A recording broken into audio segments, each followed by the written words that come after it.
Don't go back home. Saying that, my grandmother tightly grasped my arm. The child is in your belly. It's frightened. It's dangerous. Don't go back. I had returned to my parents' home to announce my pregnancy. My family had celebrated, and it was time for me to return to my husband's home. That was when my grandmother made her plea. "Grandma, what's wrong?" My grandmother had advanced dementia and shouldn't have recognized me. I was perplexed as my grandmother, who always just gazed out into the garden, suddenly raised her voice. "I'm sorry, Grandma. I'll come back again." Today was my wedding anniversary with my husband. I had been thinking about buying a cake to take home. I felt sorry for my grandmother, but I didn't have time to listen to her ramblings in her condition. No, someone stop her, please. I left my parents' home with a sense of guilt at my grandmother's desperate state. Later, I regretted it instantly. If I had believed my grandmother's words, I could have avoided such a frightening situation. The story goes back a little while. I'm just an ordinary housewife, married to Sam for 5 years.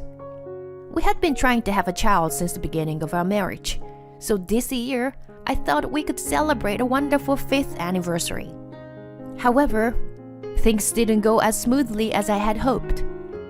One of the problems was that we started fighting more often after the pregnancy was confirmed.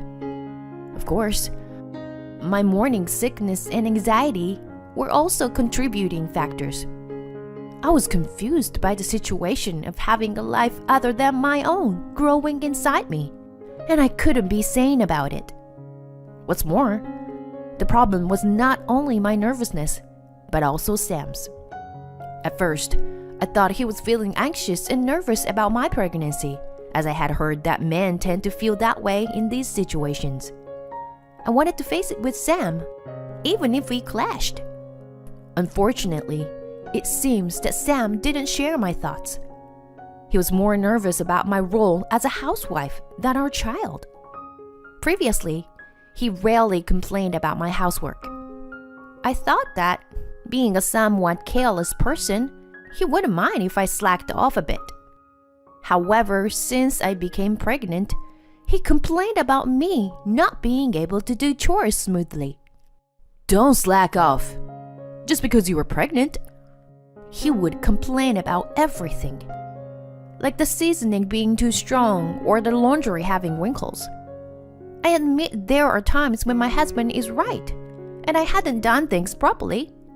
However, it's frustrating to be criticized when he was never experienced morning sickness. Honestly, there are times when I'm not thorough enough, and I've been cutting corners with household chores from time to time. I thought we worked so well together because we're both a bit sloppy with chores. If he had complained from the start, it would have been one thing. But why did he suddenly change his attitude now? And why does he only bring this up now that I'm pregnant? Is it really all my fault? I wonder how other pregnant women manage their lives without causing troubles. While I keep asking myself these questions, Sam doesn't seem to reflect on his behavior at all. To make matters worse, he's began going out to eat and coming home drunk more often. Maybe he's also worried about having his first child. And maybe he's sorting out things because he's been holding back from being intimate at night due to my pregnancy. I try to overlook my husband's behavior, but my stress level was undoubtedly increasing. And there was one more thing weighing heavily on my mind: telling my family about my pregnancy. I told my parents about it over the phone, but I still needed to tell them in person. However, I had distanced myself from my family for personal reasons and hadn't visited them in a long time. My parents, aunt, and grandmother lived there, with my grandfather having passed away over a decade ago. Although I get along well with my parents and aunt, I've never been particularly close to my grandmother. In fact, my grandmother has a strange ability that has caused me bitter memories since childhood. She has prophetic dreams about her blood relatives.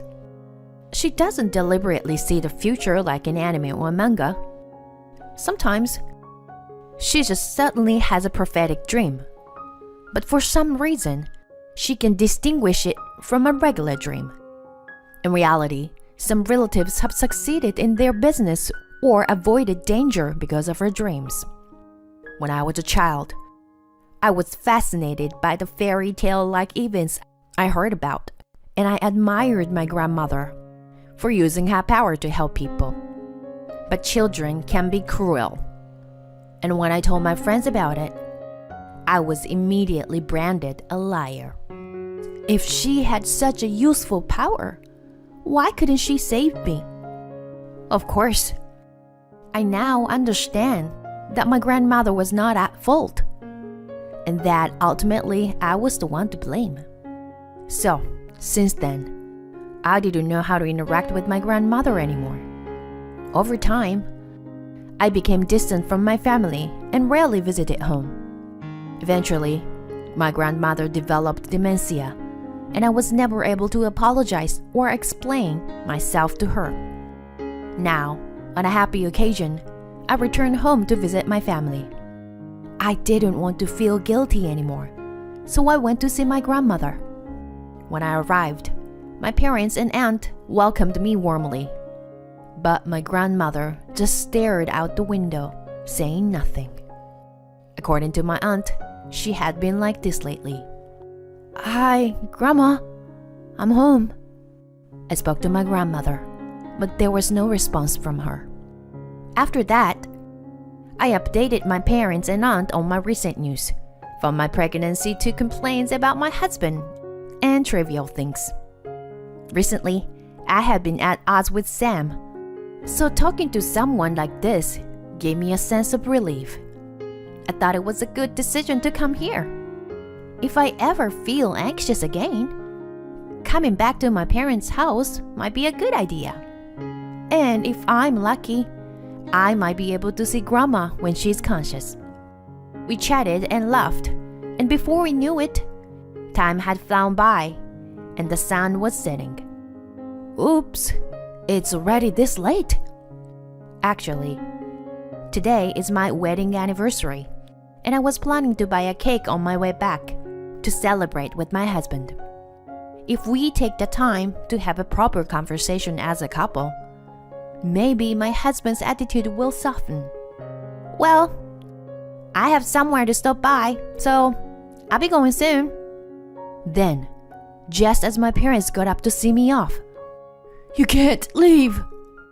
during the time we were chatting, my grandmother, who had been staring at the garden in silence, suddenly spoke up. We fell silent together.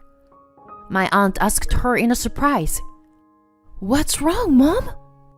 but my grandmother didn't say anything in return. It's not like my grandmother never talks at all, but she might have had a moment of consciousness. I can't say I'm not curious about what my grandmother said, but it's our wedding anniversary today, so I want to go home soon. When I tried to leave, my grandmother spoke up again. No, the child is frightened of your husband. Child? Husband? What on earth is she talking about? Apparently, when you have dementia, past memories can come back vividly. Maybe she's mistaken something. Or could it be that strange ability of hers? I had a bad feeling about it. Thoughts about that came to my mind, and I wanted to leave the place right away. The memory of being looked down upon as a liar and strange by everyone flashed back. I didn't want to get involved with my grandmother anymore. I said goodbye quickly and left my parents' house and returned home where Sam was already back from work. I forgot to buy a cake on my way back, and I was preoccupied with what my grandmother said. Anyway, I have to prepare dinner now. Hey Sam, I'm sorry. I went to my parents' house today. I'll make dinner right away. Then, my husband showed a different attitude than usual. Normally, he would sit at the table and watch TV until the meal was ready. But he came into the kitchen this time. Then he put his hands on my waist and tried to touch me. I was surprised by his sudden action. But honestly, I am happy that he sees me as a woman. But it's not possible now. The doctor told me not to engage in such activities during this time. Sam, I'm sorry, but it's not okay. Not now. I said that. But he didn't seem to want to leave me. Furthermore, he grabbed my arm and tried to move me from the kitchen to the bedroom. Until now, Sam had never forcefully grabbed my arm like this before.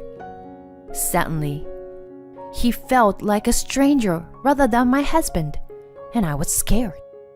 I desperately tried to get away from my husband, but he still didn't back down.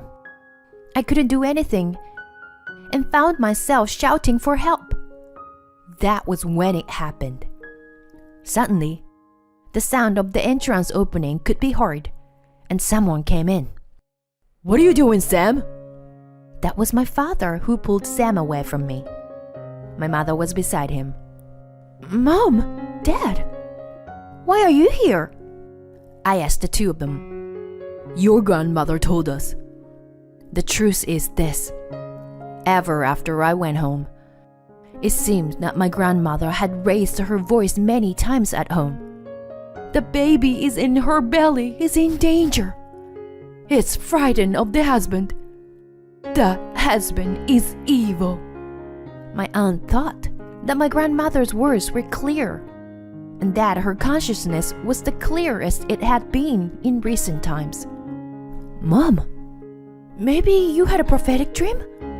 My aunt told my parents and asked them to keep an eye on me. You! What were you trying to do to my daughter? My father yelled at Sam. No, it's a misunderstanding. Shut up! Are you trying to harm your pregnant wife? Do you want a divorce? Divorce? No, please. Sam said, bowing to my father. I considered defending Sam because he was only trying to invite me out, and the timing was bad. But when I thought about explaining it to my parents, my grandmother's words came to mind. The child is afraid of Sam. The child is in danger.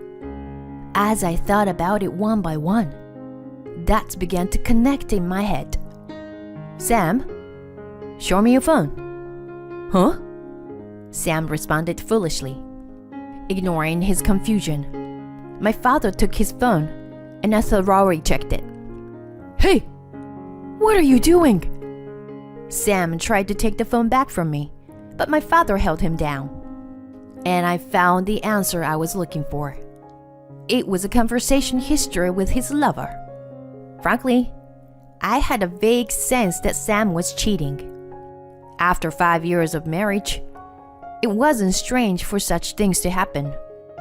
But I trusted that he would do his duty as a father when the child was born, and didn't pursue it deeply. So why did I bring up his infidelity at this timing? It was because I sensed his intentions in his actions since I became pregnant. His attitude towards things he didn't care about before became nitpicky, and he even tried to prevent me from taking a break from my housework. And he even tried to approach me in an inappropriate timing. I assumed that the safe birth of our child was inconvenient for him. I looked at his phone, assuming that his infidelity was connected to his inconvenience. The name of his lover was Tess, and their conversation history was nauseatingly lovey-dovey. In it, there was even a plan for the two of them to run away with my inheritance when my grandmother died. They were just ridiculous. And apparently, Tess tried to end the relationship when Sam told her about my pregnancy. At this point, it became clear what Sam was up to.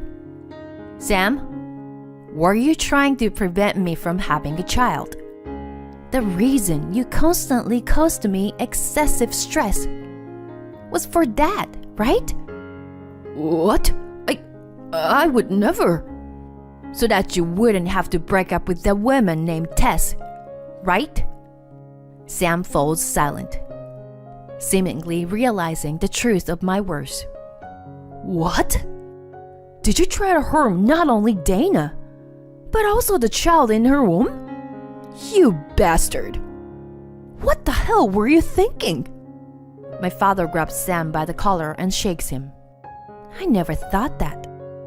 In our 5th year of marriage, I would discover my husband's despicable side in this way. But now that I know, things cannot continue as before. I glare at Sam with contempt and delivery my final words. I'm divorcing you. I cannot be with someone who cannot love the child. I don't care where you go, whether it's with Tess or anyone else. Of course, I'll be asking for compensation, so be prepared. I say this and leave with my parents, leaving my husband to hang his head in shame. Later on, I serve him divorce papers through a lawyer. As expected, he did not complain and accepted all of our terms. I seek compensation from both Sam and his lover Tess. Sam seems to have at least tried to get with Tess, but it seems that she had already lost interest in him. She paid me compensation in one lump sum and disappeared. As for what happened to my ex-husband after that, I have no idea. As long as he doesn't fall behind on his payments, I don't care about that man anymore.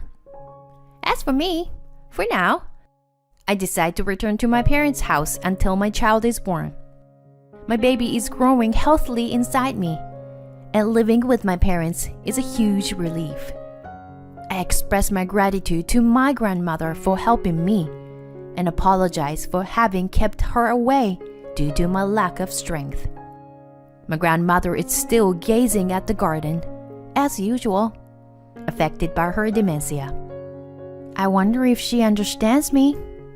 Feeling a little disappointed, I murmur to myself, and then, "Sweetheart, your child will grow up healthy." There was my grandmother, smiling at me and looking into my eyes. It was a brief moment, but I was sure that my grandmother understood me. "Yeah, thank you, Grandma. I'll raise a healthy child. I love you." I take my grandmother's hand, which was looking towards the garden again, and feel the warmth of the sunset next to her.